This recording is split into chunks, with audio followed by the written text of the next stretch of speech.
அனைவருக்கும் அஸ்ஸலாமு அலைக்கும் வரஹ்மத்துல்லாஹி வபரகாத்துஹு. இந்த சீசன் பார்த்தீங்கன்னா நம்முடைய பெண் பிள்ளைகளை கொண்டு போய் ஹாஸ்டலில் சேர்த்துன்னு சொல்லி நம்முடைய முஸ்லீம் பேரண்ட்ஸ் விரும்புவாங்க.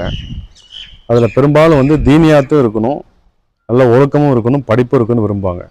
ஸோ அதுக்கு நிறைய இடங்கள் இருக்குது. ஆனால் இவங்களுக்கு தெரியறதில்ல.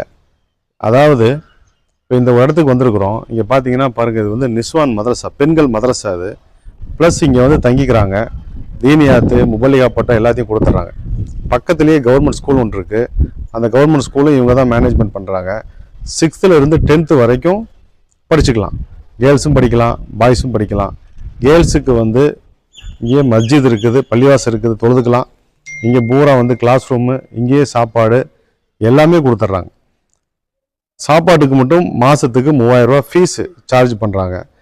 பட் அதுவும் ஏழை பிள்ளைகளாக இருந்தால் 500, 1000 எவ்வளோ பிரியப்பட்டதோ கொடுக்கலாம். ரொம்ப ஏழையாக இருந்தால் ஃப்ரீயாக கூட பண்ணிக்கலாம். அதே மாதிரி பாய்ஸுக்கும் ஹாஸ்டல் தனியாக இருக்குது, தனியாக அவங்களுக்கும் பள்ளிவாசல் தனியாக இருக்குது.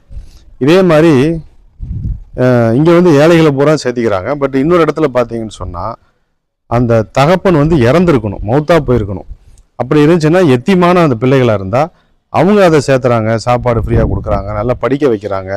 படிக்க வச்சு காலேஜில் சேர்த்துறாங்க. சேர்த்தி அவங்களுக்கு உரிய மாப்பிள்ளை அமைஞ்சிருச்சு அப்படின்னு சொன்னால் அந்த கல்யாணத்தை கூட அவங்க, திருமணத்தை கூட அவங்க செஞ்சு வைக்கிறதுக்கு தயார் அப்படிங்கிறாங்க. ஆனால் இந்த மாதிரி விஷயங்கள்லாம் யாராவது உங்களுடைய பெண் பிள்ளைகள் ஒரு 6ஆம் வகுப்புக்கு மேலே ஒரு விடுதியில் தங்கி பாதுகாப்பாக படிக்கணும்னா அதுக்கு தாராளமாக எங்களை தொடர்பு கொள்ளுங்க இன்ஷா அல்லாஹ்.